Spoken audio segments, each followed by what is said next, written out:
உங்க சரஸ்வதி பாட்டி வந்துட்டேன். இன்னைக்கு நாம என்ன கதை பார்க்க போறோம் தெரியுமா? ஒரு எலிக்குட்டியோட கதை. ஒரு காட்டுல ஒரு எலி இருந்தது.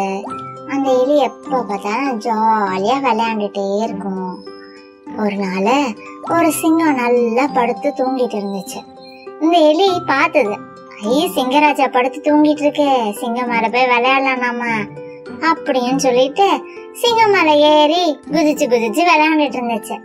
சிங்கம் நல்லா தூங்கிட்டு இருந்ததுக்கு ரொம்ப இடைஞ்சலாவே இருந்தது. என்னடா என்னமோ ஒண்ணு குதிச்சுக்கிட்டே இருக்கேன் அப்படின்னு தள்ளி தள்ளி விட்டா திருப்பி எலி ஓடி வந்து ஏறி ஏறி குதிச்சுட்டே இருந்தது.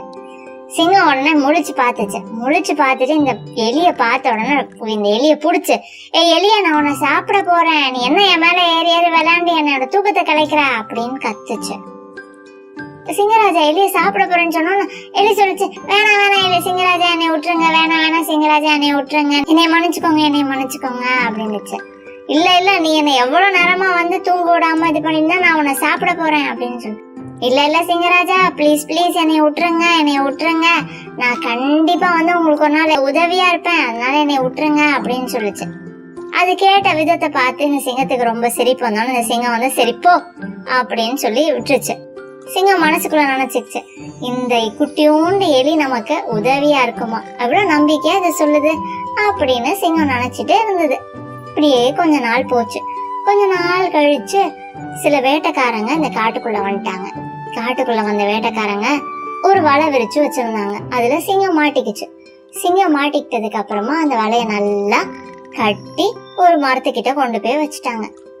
சிங்கத்தால அந்த வலையில இருந்து வெளியில வரவே முடியல. அந்த வலையில இருந்து வெளியில வர்றதுக்கு எவ்வளவோ சிங்கம் முயற்சி பண்ணுச்சு, ஆனா சிங்கத்தால வரவே முடியல. முயற்சி பண்ணிட்டே இருந்துச்சு. எலி அப்போ அந்த பக்கமா போயிட்டு இருந்தது. அப்ப பாத்துச்சு, என்ன சிங்கத்தோட சத்தம் கேக்குது அப்படின்னு பார்த்தா சிங்கராஜா அந்த வலைக்குள்ள மாட்டி இருந்ததை பாத்துருச்சு. உடனே குடுகுடுன்னு ஓடி போய் அது என்ன பண்ணுச்சு, அதோட பல்ல வச்சு அந்த வலையெல்லாம் பிச்சு எடுத்துருச்சு. பிச்சு எடுத்தோம்னா சிங்கம் அந்த வலையில இருந்து பத்திரமா வெளியில வந்துருச்சு. சிங்கமும் எலியும் குடுகுடுன்னு காட்டுக்குள்ள ஓடி போயிட்டாங்க. சிங்கம் எலிக்கு நன்றி சொல்லுச்சு. இந்த கதை உங்களுக்கு எல்லாம் பிடிச்சிருந்ததா? இந்த கதையில நாம என்ன தெரிஞ்சுக்கிறோம் தெரியுமா? சின்னது பெருசு அப்படின்னு பார்க்காம அடுத்தவங்களுக்கு உதவி செய்யும் பொழுது நாம என்ன செய்யறோமோ அது நமக்கு திரும்பி கிடைக்கும் அப்படின்னு தெரிஞ்சுக்கலாம். சரி, இந்த கதை உங்களுக்கு எல்லாம் பிடிச்சிருந்ததுன்னா லைக் பண்ணுங்க.